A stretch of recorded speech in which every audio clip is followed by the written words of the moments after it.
Assalamu alaikum. This is Aisha and you're watching G Sports PSL Special 2026. So it was again a double header in the HBL PSL. In the first game, Peshawar Zalmi defeated Lahore Qalandars by 76 runs. Babar Azam made headlines for completing 4,000 PSL runs. On the other hand, Hyderabad Kingsmen defeated Karachi Kings, and it was a much needed victory for them because Hassan Khan and Irfan Khan Niazi did it for Hyderabad Kingsmen and they scored 62 runs in partnership. और इसी पर मजीद बात करने के लिए मेरे guest भी मुझे ज्वाइन कर रहे हैं। स्पोर्ट्स जर्नलिस्ट मुश्तबा हसन ने हमें ज्वाइन किया है। Mujtaba, welcome to the show. Thank you Zara, thank you very much. और हमें साथ मौजूद होंगे स्पोर्ट्स जर्नलिस्ट अरसलान खोकर। अरसलान, आपको भी खुशामदीद कहती हूँ। बहुत शुक्रिया, थैंक यू। तो आप दोनों से भी हम गुफ्तगू का आगाज करेंगे, लेकिन पहले let's take a look at the match summary. तो कराची किंग्स ने आज पहले खेलते हुए 188 रन स्कोर किए, और अगर मैं बात करूँ माज सदाकत की तो ही स्कोर्ड 37 रन्स। फिर हसन खान ने 33 एंड इरफान खान नियाजी ने भी 29 का एक कैमियो खेला, और मेरे ख्याल से यहीं से सारी गेम की जो बाजी थी वो पलट गई और हैदराबाद किंग्समैन ने इस इन देयर डेब्यूटेंट सीजन अपनी पहली विन सिक्योर कर ली है। और जैसे कि मैंने इंट्रो में भी बताया कि ये मच नीडेड विक्ट्री थी, क्योंकि इससे काफ़ी ज़्यादा जो उनका मोराल है वो बूस्ट अप होगा, क्योंकि हैदराबाद किंग्समैन जो बड़े खिलाड़ी हैं उन पे बहुत ज़्यादा रिलाई कर रहे थे। लेकिन आज जो छोटे छोटे कैम्यूज होते हैं, आई थिंक ये बड़े वैल्यूएबल साबित होते हैं, और इस मैच में हमने ये होते हुए देखा भी है। तो अरसलान खोकर साहब, क्विकली क्वेश्चन भी है कि क्या समझते हैं, क्या हैदराबाद किंग्समैन ये मैच जीतकर विनिंग ट्रैक पर आ गया है? ये है कि राउंड रॉबिन अब तकरीबन हाफ ऑफ द वे चला गया है। पांच मैचेस सबके हो गए हैं। पॉइंट्स टेबल पे जो 4 टॉप टीम्स हैं उनमें से एक कराची भी है जो चौथे नंबर पे आज हारी भी है। और अच्छी चीज ये है कि 5वां मैच था हैदराबाद का, जो कि इसका हाफ था राउंड रॉबिन का, और उसमें उनकी जीत होना ये बहुत इंपॉर्टेंट बात थी, क्योंकि आप मुसलसल हार रहे हो, 4 मैचेस आप खेले हो, 4 के 4 आप हार गए हो। ये लाहौर कलंदर के अर्ली डेज की सिचुएशन बिल्कुल इसी तरह हुआ करती थी, लेकिन हैदराबाद के टॉप में से हर जीत अच्छी होती, लेकिन आप 4 मैचेस हारे हो और आपने जरा कमबैक करना हो पूरे टूर्नामेंट में, तो फिर एक जीत बहुत ज्यादा जरूरी होती है। लबिशान को ऊपर बहुत ज्यादा बात हो रही थी कि उनकी कैप्टनसी को लेके बहुत ज्यादा बात हो रही थी, इनके कॉम्बिनेशन को लेके बहुत ज्यादा बात हो रही थी, साइम अयूब को लेके हर कोई तनकीद कर रहा था, इनके मिडिल ऑर्डर को लेके हर कोई तनकीद कर रहा था।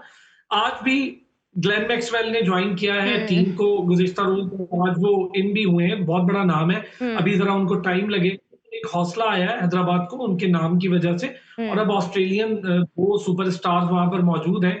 साइम अयूब के ऊपर बहुत सारी चीजें बात करेंगे आगे शो में भी हम, जैसे आप आगे बढ़ते रहेंगे, लेकिन जी जी बिल्कुल, साइम की तरफ भी मैं जाऊंगी, लेकिन जरा मुझे मुश्तबा का भी पर्सपेक्टिव लेना है। मुश्तबा, आप कैसे रेट करेंगे? बिकॉज वही वाली बात है कि जीत तो गए हैं, लेकिन जो बड़े खिलाड़ी हैं उन पे बड़ा इन्हिसार था, लेकिन जो कैमियोज सामने आए वो हसन खान का था और इरफान खान नियाजी का था। तो ज़रा अगर देखा जाए तो चले 4 मैच हारने के बाद जब 5वां मैच है कि इसका कारकर्दगी कितना बरकरार रखता है। मैच आने से इनको बूस्ट अप तो जरूर मिला होगा, इनकी जो ओवरऑल स्ट्रेंथ है और कॉम्बिनेशन है जरूर आई होगी। फिर खुशहाल प्लेयर भी यहाँ पे मौजूद है, उस्मान ताकत ऑलराउंडर दुनिया में, तो इनके पास कमी नहीं है, सिर्फ कॉम्बिनेशन एक मैच विनिंग कम आ जाता है। ये बढ़िया से मोहम्मद अली ने। अच्छा मुश्तबा, आई थिंक थोड़ी आवाज़ में आपकी डिस्ट्रॉशन आ रही है, मैं नकी से कहूँगी कि आपको दोबारा रिकनेक्ट कर लें। और अरसलान साहब, यही सवाल मैं आपकी तरफ लेके आऊँगी, जैसे कि आप ज़ाहिर है बात भी कर रहे थे साइम की, लेकिन इससे पहले ये सवाल है कि हसन खान के ऊपर बड़ी तनकीद हो रही थी कि उनको जनाब बाहर से लेकर आए हैं और मेन प्लेयर्स के होते हुए उनको मौका फराहम किया जा रहा है। तो आप नहीं समझते कि आज उन्होंने अपनी बैटिंग स्किल्स दिखा के जितना भी क्रिटिसिज्म उन पर हो रहा था उनको करारा जवाब दे दिया है? नहीं, देखिए करारा जवाब अभी खैर बड़ा लॉन्ग रन टू चेज है। हसन बहुत अच्छा पीएसएल खेल के फिर जरा डोमेस्टिक में भी उन्होंने ज्यादा टाइम नहीं लिया, वो जल्दी दिल बर्दाश्ता होके बाहर चले गए, फिर बाहर गए तो इन्हीं के क्रिकेट क्लब के साथ वो एंगेज भी रहे, किंग्समैन के सेम ऐसे जैसे हमाद आजम रहे हैं इन्हीं के साथ एंगेज, और हमाद आजम भी मुझे नहीं पता क्यों ये लोग वापस ले आए हैं, लेकिन बहरहाल वो चूंकि किंग्समैन का एक लंबा सा हिस्सा रहे हैं इनकी क्रिकेट का वहां पर अमेरिका में, तो उनको भी मौका मिल गया। हसान को वाइस कैप्टन बना के लाए थे, उनकी बॉलिंग बहुत जरूरत है टीम को, लेकिन वो बॉलिंग में कोई ऐसा कमाल नहीं कर पाए। हाँ, आज उनकी बैटिंग चली है, पहले भी वो मुसलसल मौके मिल रहे हैं उन्हें। हाँ। बैटिंग चली है, उसमें इरफान खान नियाजी का भी थोड़ा सा किरदार कहूंगा, जबकि इरफान खान नियाजी अभी तक अपने पोटेंशियल के मुताबिक पूरी गेम करके या शोकेस नहीं कर पाए जितना उनमें पोटेंशियल है। वो जिस नंबर पे खेल रहे हैं, इसी नंबर के लिए वो जाने जाते हैं, और पाकिस्तान टीम में भी उनकी जब डेब्यू हुआ था या इंडक्शन हुई थी, वो इसी नंबर को लेकर हुई थी, जहां पर लोअर मिडिल ऑर्डर में हमें एक तेज हिटर की जरूरत होती है, 16 बॉलों पर 40 रन कर दे, 16 बॉलों पर 36 रन कर दे और मैच का पासा पलट दे। आज वो भी कतरे स्लो खेले, लेकिन बहरहाल उनकी स्लो खेलने की रीजन आज छुप गई। उसकी बड़ी वजह ये थी कि हसान ने बहुत अच्छे तरीके से अटैक किया, अब्बास को भी अटैक किया, बाकी बॉलिंग को भी अटैक किया और बड़े अच्छे तरीके से अटैक किया।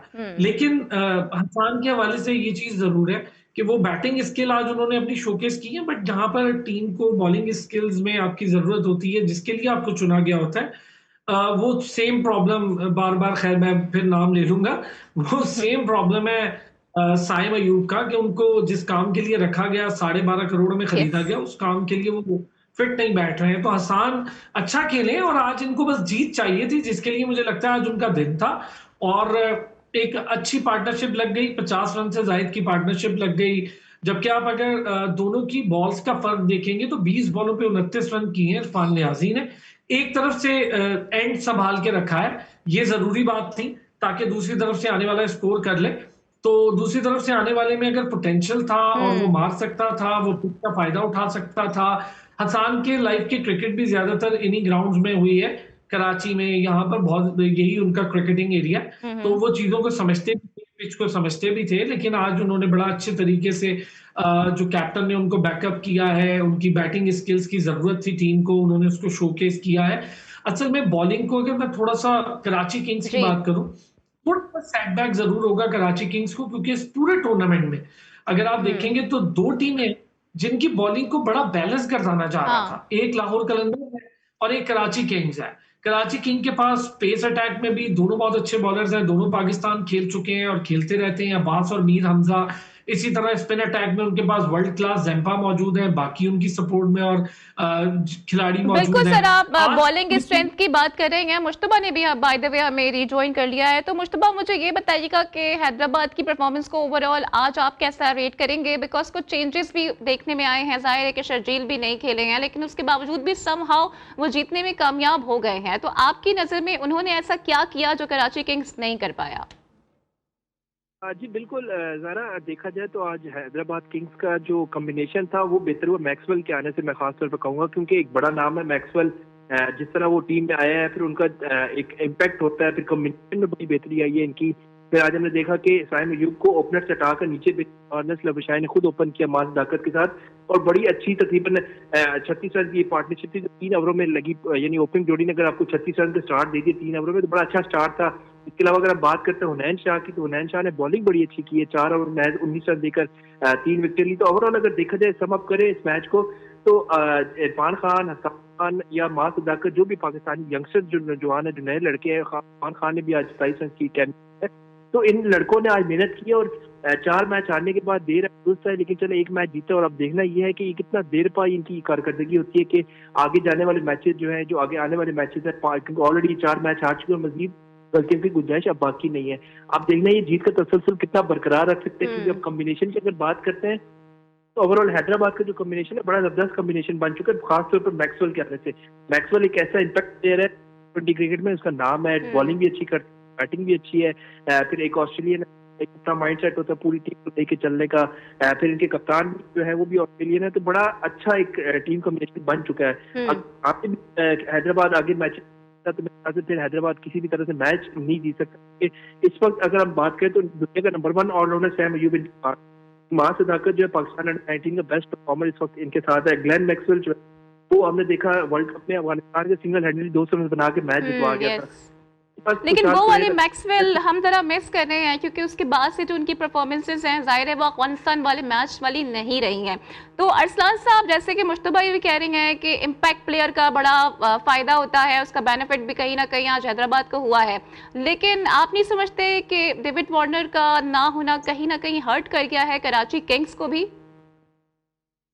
देखिए, मैं समझता हूँ जाहिर है वार्नर का ना होना बिल्कुल हर्ट करता है। वार्नर बड़े मुस्तनद खिलाड़ी हैं और उनका बतौर कप्तान होना और बतौर खिलाड़ी होना बड़ा ज़रूरी था कराची के लिए। लेकिन आज की जो हार की मुझे बड़ी एक रीज़न नज़र आई है, गैर ज़रूरी तौर पर आज मैंने हैदर भाई को देखा, हैदर नॉर्मली इस तरह करते नहीं है, लेकिन गैर ज़रूरी तौर पर ये हुआ कि 7 को 50 करने के बाद बाहर बुला लिया गया और फिर वहां पर खुशदिल शाह मौजूद थे और वहां पर अब्बास को भेजा गया और लगा यूं उसको खामखा में हर्ट करके रिटायर्ड हर्ट के तौर पे बाहर बुला लिया।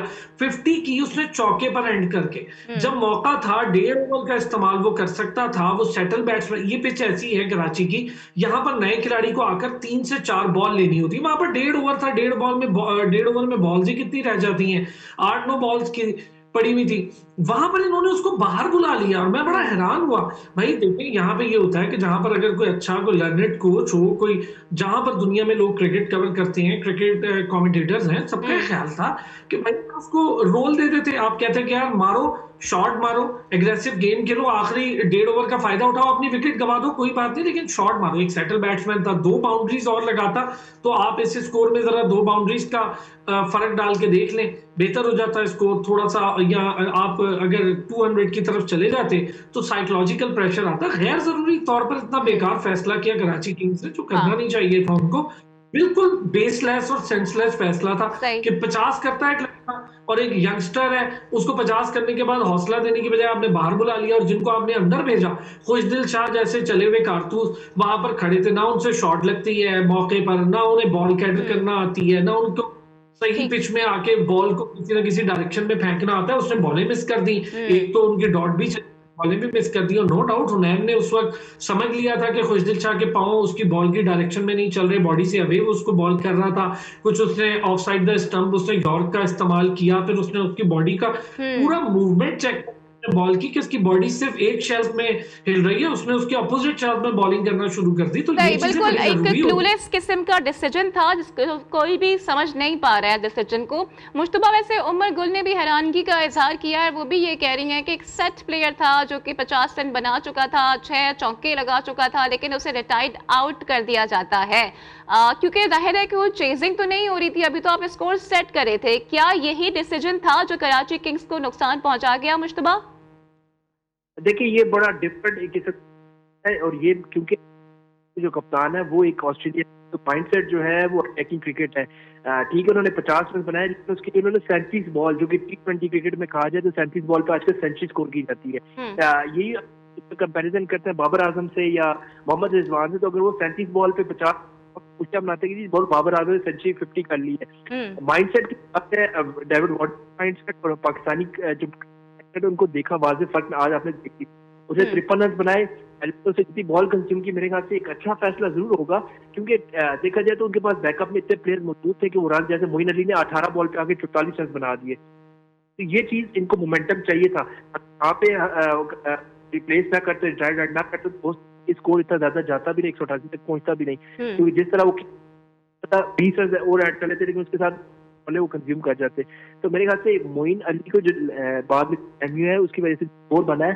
तो ये आपके माइंडसेट क्रिकेट फर्क नजर आते हैं एशियन क्रिकेट का और ऑस्ट्रेलियन क्रिकेट का। ये ऑस्ट्रेलियन क्रिकेट जो है वो काफी आगे का सोचता है कि हमने अभी देखें यहाँ से अगर हम मैच नहीं जीत पाए तो हम मैच डिफेंड नहीं कर पाएंगे। फांसी करो जब डिफेंडेबल टोटल हो चुका था और वो अच्छा टोटल था, लेकिन अगर मैं कहता हूँ कि वो चेंजेस ना करते या पाकिस्तानी को कप्तान या आप बाबर आजम इस वक्त क्रीज होते तो हम चेंज भी ना करने की हिम्मत करता कोई भी प्लेयर है उस वक्त, चाहे डेविड वार्नर नहीं होता, मैं पाकिस्तान के आगे बैठ बाबर आजम कैसे चेंज करूं मैं। अच्छा मुश्तबा, अभी आप जाहिर है डेविड वार्नर की बात कर रहे हैं, तो अरसलान खोकर साहब, मेरा आपसे सवाल है कि मैं ये भी देख रही हूँ और मुझे बड़ी हैरानी भी हुई ये देख के कि अगर डेविड वार्नर मौजूद नहीं थे तो जो T20 के कैप्टन है पाकिस्तान नेशनल टीम के यानी कि सलमान अली आका मौजूद थे, लेकिन उनको कैप्टनसी की प्रेफरेंस नहीं दी जाती है और मोइन अली को कप्तान बना दिया जाता है।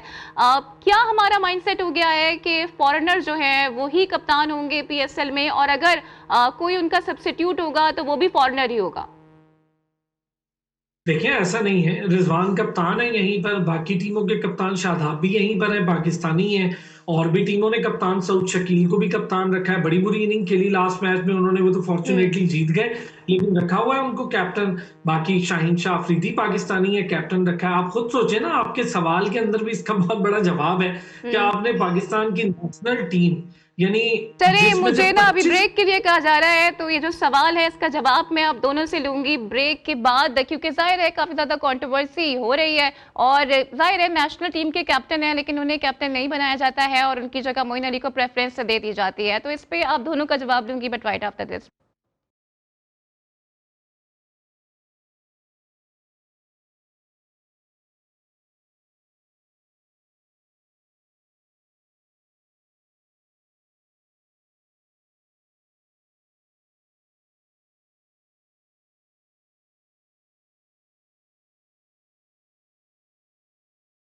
वेलकम बैक जनाब। और सलमान अली आका जो कि नेशनल साइड के T20 फॉर्मेट के कप्तान हैं, लेकिन आज उन्हें कैप्टनसी कराची किंग्स की जानिब से नहीं दी गई है। अब दो राय देखने में आ रही है, एक तो राय ये है कि क्या वो इतने केपेबल नहीं है, या फिर दूसरी राय ये है कि किसी फॉरेनर प्लेयर को ही प्रेफरेंस दी जा रही है। तो मुश्तबा, इस पर आपका क्या इज़हार ख्याल है? क्या सलमान अली आका इतने केपेबल नहीं है? कराची किंग्स को ऐसा लगता है कि वो कैप्टनसी ठीक नहीं कर सकते?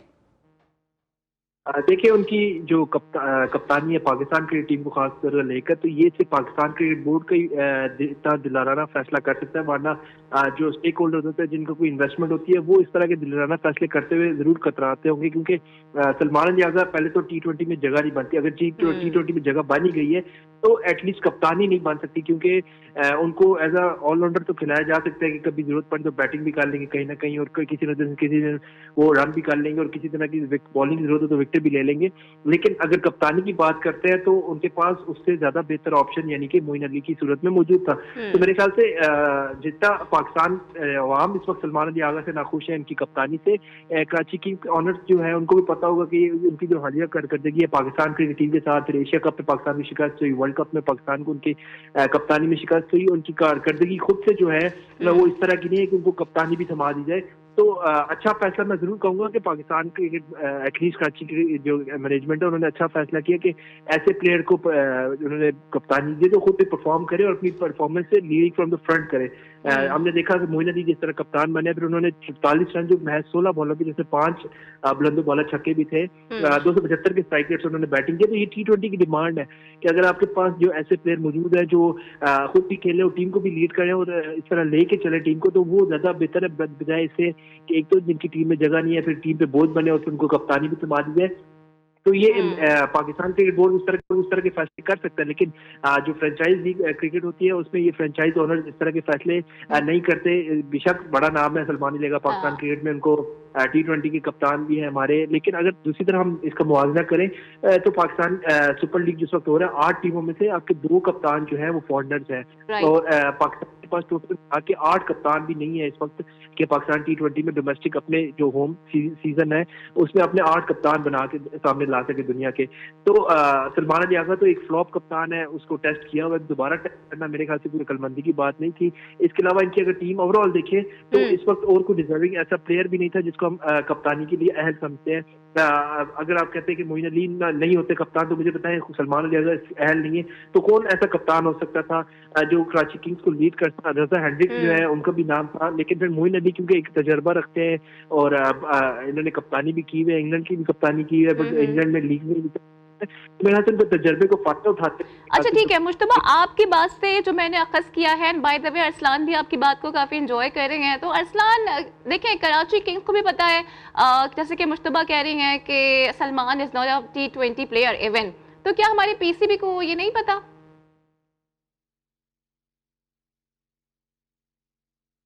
पाकिस्तान के 25 करोड़ आवाम में से निकले हुए हीरे जो हैं आपके टॉप 11 प्लेयर्स वो सलमान अली आगा के हवाले कर देते कि जाके आप खेलें, एशिया कप खेलें, हार के आ जाएं, जाके आप वर्ल्ड कप खेलें, हार के आ जाएं, ट्राई नेशन सीरीज जाके आप खेल लें, आप बांग्लादेश जाएं और हार के आ जाएं। ये सिर्फ पाकिस्तान क्रिकेट बोर्ड के हीरो को ही पता है, हमारे आकिब जावेद साहब और इनकी टीम को, और इनको बड़ा जबरदस्त तरीके से सलमान अली आगा में खुसूसी टैलेंट नजर आता है जो मेरा ख्याल है पूरी पाकिस्तानी आवाम को, बैनुल अक़वामी क्रिकेट बिरादरी को नजर नहीं आता। वो खास टैलेंट सिर्फ आकिब जावेद साहब और बाकी टीम को नजर आता है। आप खुद सोचें कि देखिए ये कमर्शियल मॉडल है, फ्रेंचाइज क्रिकेट कमर्शियल मॉडल में कोई पैसे खर्च के ये क्यों रिस्क लेगा कि सलमान अली आगा जैसे फ्लॉप कप्तान को कप्तान बना दे। ये मैं आपको बड़ा कैटेगोरिकली बता रहा हूँ। कराची किंग्स में अगर डेविड वार्नर अवेलेबल ना होते या ना है कोई रीजन की वजह से, तो मोइन अली को अगर कैप्टन ना बनाते तो हसन अली को बना देते वो लोग।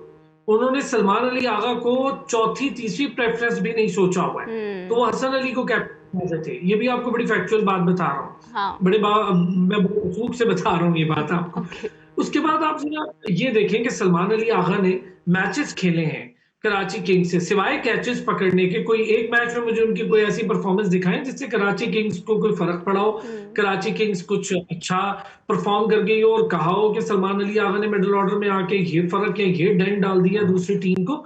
तो सिवाय कैचिंग अच्छी करने के और वो ऐसा कुछ करते मुझे तो दिखाई नहीं दे रहे। वो अच्छे खिलाड़ी हैं, मैं ये नहीं कहूंगा कि वो खिलाड़ी अच्छे नहीं है, अच्छे खिलाड़ी हैं, लेकिन मेरे ख्याल से आप वही बात कहना चाह रही हैं कि T20 के वो अच्छे खिलाड़ी नहीं है। भी जाहिर है उन्हें कप्तान भी बना दिया है और न जाने वो कब तक कप्तान रहेंगे, क्योंकि हमारे यहाँ तो जनाब ऐसा ही है ना कि फेवरेटिज्म भी चल रहा होता है, जो पर्सनल ताल्लुकात हैं उसकी बुनियाद पे भी कप्तान बना दिया जाता है। एनी हाउ आज एक और मैच हुआ था पेशावर और लाहौर के दरमियान, और लाहौर कलंदर्स जैसा कि मेरे गेस्ट भी कह रहे थे कि आकिब जावेद साहब की वो टीम है उसको काफी वो सपोर्ट भी करते हैं, लेकिन उनकी टीम आज काफी हद तक नाकाम होती नजर आई है। तो ब्रेक के लिए मुझे भी कहा जा रहा है, ब्रेक के बाद जब वापस आएंगे तो इस मैच पर भी तरह निगाह डालेंगे। स्टे ट्यून विद अस।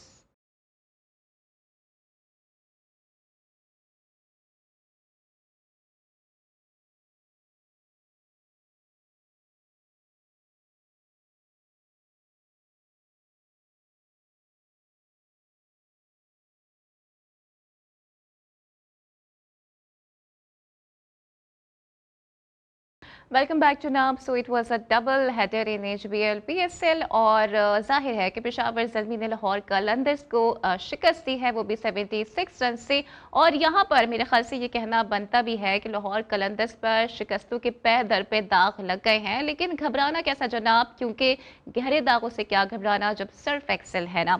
तो अरसलान साहब, जैसे कि मैंने कहा भी कि जाहिर है डिफेंडिंग चैंपियंस भी हैं और टूर्नामेंट का आगाज भी बड़ा अच्छा किया था लाहौर कलंदर्स ने, लेकिन कराची आते ही जरा ऑफ हो गए हैं। क्या लगता है कि एटमॉस्फेयर सूट नहीं कर रहा उनको?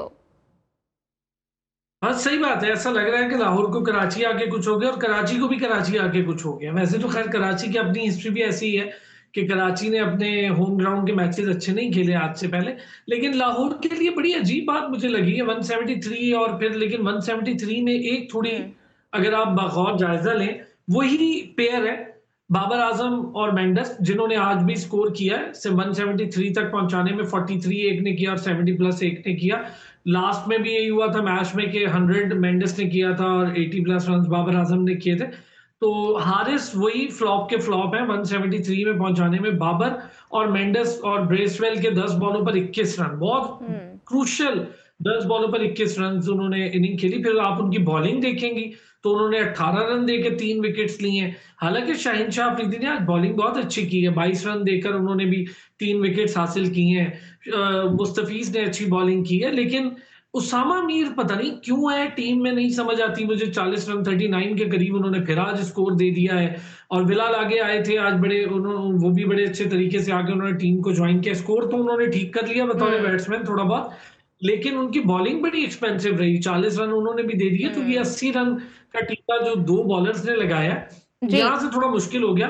लेकिन लाहौर की बैटिंग, फखर जमान की वापसी हुई, बैटिंग पे वाकई में क्वेश्चन मार्क रेज हो गया है। तो मुश्तबा आपको क्या लगता है कि जैसे कि सर भी कह रही हैं कि बैटिंग है वो काफी हमें ऑफ नजर आ रही है, और अगर मैं बात करूं शाहीन की तो उन्होंने भी आज 3 विकेटें हासिल की, लेकिन आपको लगता है कि शाहीन लाहौर कलंदर्स का डिफेंडिंग टाइटल्स जो है वो उसको डिफेंड कर पाएंगे? बिकॉज अजाइम तो उनके बहुत बड़े बड़े हैं और वर्ल्ड कप भी जीतना चाहते हैं वो।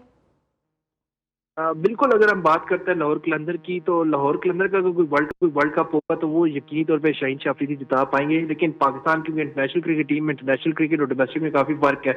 उनकी कप्तानी में भी वाज़ेह फर्क आता है जब वो डोमेस्टिक की कप्तानी करते हैं और इंटरनेशनल मैच की कप्तानी करते हैं। अगर हम लाहौर कलंदर की बैटिंग की बात करते हैं तो फखर जमान एक ऐसे मुस्तरद बैट्समैन है जो इस पूरी लाइनअप में मुझे नजर आते हैं। इसके अलावा सिकंदर अजहर जो थोड़ा सा आउट ऑफ कलर, इसके अलावा कोई ऐसा बैट्समैन नजर नहीं आता मुझे जिस पर हम ज्यादा उम्मीद लगा सके। अब उनकी लाइनअप देखें तो मोहम्मद नईम एक ऐसा पाकिस्तान का नौजवान है, ठीक है अच्छा प्लेयर है, लेकिन वो इतना कॉन्सिस्टेंट परफॉर्मेंस नहीं है। वो एक मैच अच्छा खेलेगा तो उसके बाद 10 पूरे मैचेस भी खेलेगा। वो अब पहले जो लास्ट सीजन था उसका अच्छा चल गया, लेकिन इस दफा उसका वो चल नहीं रहा। अब्दुल्ला शफीक जो है वो नो डाउट मैं कहता हूँ बाबर आजम से भी ज्यादा उनकी टेक्निकली अच्छे प्लेयर हैं, और उनकी जितनी टेक्निक है पाकिस्तान में इस वक्त जितने भी प्लेयर है उन सबसे बेहतर टेक्निक है। लेकिन ये टेक्निक और उनकी पावर हिटिंग एबिलिटी ना होना मेरे ख्याल से T20 में उनको सूटेबल प्लेयर नहीं समझ आते। इसके अलावा सिकंदर अजहर की परफॉर्मेंस उस तरह नहीं है जैसे वो दुनिया के नंबर 1 ऑलराउंडर रह चुके हैं, और फिर अभी जैसे उनकी जिम्बाब्वे में खेलते उनकी परफॉर्मेंस इस दफा लाहौर कलंदर की तरफ से उस तरह की परफॉर्मेंस देने में अभी तक नाकाम है। हसीबुल्ला की अगर आप बात करते तो मुतअद्दिद चांसेस दिए गए, लेकिन आज भी नाकाम रहे। हमेशा की तरह बड़ा नाम होता था हसीबुल्ला को, बातें होती थी कि जी हमारा बैकअप विकेट कीपर है हसीबुल्ला, उसको खिलाया नहीं जाता। अच्छा ठीक है, मेरे पास जरा वक्त की कमी का मुझे सामना है, तो क्विकली आप दोनों का रिस्पांस जानना चाहूंगी रिगार्डिंग बाबर आजम, क्योंकि आज उन्होंने अपने 4000 PSL रन भी मुकम्मल किए, इससे पहले 12000 रन बना चुके हैं। तो फैंस अब ये कह रही हैं कि बाबर को कप्तानी आ गई है, इन्हें दोबारा से T20 का कप्तान बना दिया जाए। जी अरसलान। बस हमारे यहाँ यही होता है, जिसने थोड़ा स्कोर कर लिया है तो वो कप्तान बन जाए, और T20 मतलब आपने अगर PSL में कप्तानी कर ली है तो आप कप्तान बन जाए पाकिस्तान टीम के। ये शाहीन शाह अफरीदी, रिजवान, बाबर, ये सारे कप्तान PSL की कप्तानियां कर करके कप्तान बने। इस तरह तो फिर सलमान अली आजम को भी बना रहने से कप्तान, वो भी कर लेंगे अगले सीजन में किसी की कप्तानी। ऐसे कैप्टनसी नहीं आती है।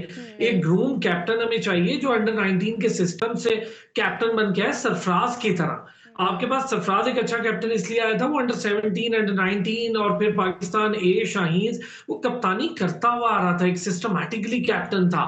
और जो सिस्टमैटिक कैप्टन है, ग्रूम कैप्टन है, वही कप्तानी कर सकता है बेहतर तरीके से। Babar is a very good player, और अब उनका आखिरी इरा चल रहा है, 5-7 साल उनके पास हैं, इसमें उन्हें क्रिकेट खेलने दें, उन्हें सचिन तेंदुलकर के तरह बड़ा स्कोर करने दें। अभी उनके बल्ले से स्कोर आना शुरू हुआ है अल्हम्दुलिल्लाह, एक में उन्होंने 86 किया है, और ये अच्छी बात है कि एटलीस्ट बाबर ने अब रन स्कोर करना शुरू कर दिया है। तो मुश्तबा आपके पास क्या इनसाइट्स हैं, क्या कोई इम्कान है कि बाबर दोबारा से T20 फॉर्मेट के कप्तान बनने जा रहे हैं या बन सकते हैं? देखिए सबसे पहले तो आज के मैच की बात करते हैं। 120 बॉलें होती है टोटल मैच में, और 40 बॉलें बाबर ने खेली जिसमें सिर्फ 43 स्कोर बनाया है। तो इस तरह की परफॉर्मेंस अगर ये बाबर फैंस जो है वो अगर खुश होते हैं तो मेरे ख्याल से उनकी खुशी बनती है कि चले 43 स्कोर बॉलें इसको छोड़ दें, क्योंकि बॉलें मैटर नहीं करती, बाबर आजम का स्ट्राइक रेट मैटर नहीं करता। दूसरी अगर हम बात करते हैं जैसे अरसलान भाई बता रहे हैं कि PSL में शाहीन ने भी कप्तानी कर ली, रिजवान ने भी कर ली, बाबर ने भी कर ली, तकरीबन सब कप्तान आजमाए जा चुके हैं। अब एक कप्तान रह गए शादाब खान। मुझे लगता है कि जो नाम है इस्लामाबाद यूनाइटेड से शादाब खान का, क्योंकि उन्होंने कप्तानी में पाकिस्तान क्रिकेट टीम की नहीं है, तो अब उनको आजमाए जाने का इम्कान है मेरे ख्याल से, क्योंकि बाबर आजम के अब वो उस तरह की टीम में जगह है नहीं। पहले वो वापस लाए थे, मजबूरन वापस लाए थे सोशल मीडिया की बुनियाद पर की है, कप्तानी की है। लेकिन अभी आप लोगों ने देखें शादाब की बात कर दी है तो वो तो उड़ उड़ के कैचेस दे रहे हैं, तो बस आप समझ जाएं कि अगले 10 मैचेस तो उनके पक्के हो गए हैं। लेकिन एक चीज है जो कि शायद हमारे पड़ोसियों को जरा बुरी लग जाए, वो रिलेटेड टू IPL है, अश्विन भी है, क्योंकि उस्मान तारिक ने बड़ा बेफिटिंग किस्म का जवाब आज उन्हें दे दिया है, बता दिया है कि अगर आपने ऐसा कुछ किया तो 5 रन पेनल्टी के पड़ेंगे आपको। अरसलान खोकर देखिए वो बड़ी अजीब बात थी। मैं खुद बड़ा हैरान हुआ था कि डैरिल मिचेल को ये करना ही नहीं चाहिए था। अगर उनको गेंद नहीं खेलना आ रही थी तो 2 बार उनको उस्मान तारिक को पीछे हट के छोड़ना नहीं चाहिए था। फिर उन्होंने अजीब सा बिहेव किया, बिल्कुल वैसा ही बिहेव किया जैसे ऑस्ट्रेलियन खिलाड़ी ने बिहेव किया था, ग्रीन ने। उसके बाद उससे बेचारे से वर्ल्ड कप में भी जो हाल हुआ। उस्मान तारिक वर्ल्ड कप खेल आया, देखिए क्लियर हो गया है, वर्ल्ड कप खेल आया, ICC का इवेंट खेल आया, किसी अंपायर ने उसकी कोई शिकायत नहीं की।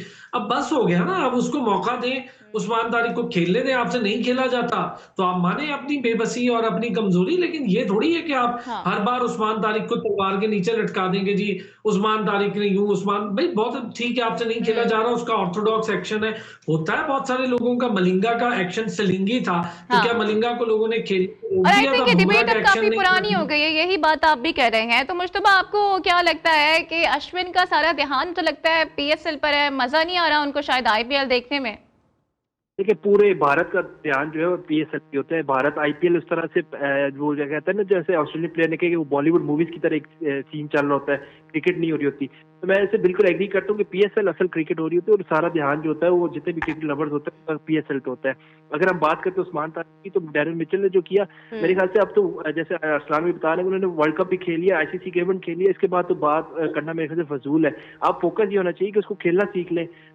फोकस ये होना चाहिए कि उसको चले जिस तरह का भी एक्शन है, आपने मुरलीधरन का एक्शन देखा था, काफी क्रिटिसाइज किया था, अजमल का एक्शन फिर आखिर आपने क्रिटिसाइज कर करके उसको चेंज कर पाया ताकि वो खत्म हो गया। उसके बाद उसकी परफॉर्मेंस बिल्कुल नील हो गई थी, वरना एक वक्त में वो रीडेबल ही नहीं था पाकिस्तान की जितने भी स्पिनर थे उनमें सबसे बेस्ट स्पिनर था। फिर पूरे फॉरन प्लेयर जो थे, चाहे इंग्लैंड के हो, ऑस्ट्रेलिया के, वो सईद अजमल को रीड नहीं कर पाते। तो मसला उस्मान तारिक के साथ ये आ रहा है कि उसको रीड नहीं कर पा रहे, जब रीड नहीं कर पा रहे तो और देखिए ये वाली बात भी तो है ना कि इस वक्त हमारे पड़ोसियों को पाकिस्तान हजम नहीं हो रहा है, पाकिस्तान की कामयाबी हजम नहीं हो रही है, तारीख पे कैसे हजम हो सकता है। तो मुश्तबा एंड अरसलान खोकर साहब हमारे साथ मौजूद थे, आप दोनों का बहुत शुक्रिया। इसके साथ ही दीजिए इजाजत, टेक केयर, अल्लाह हाफिज।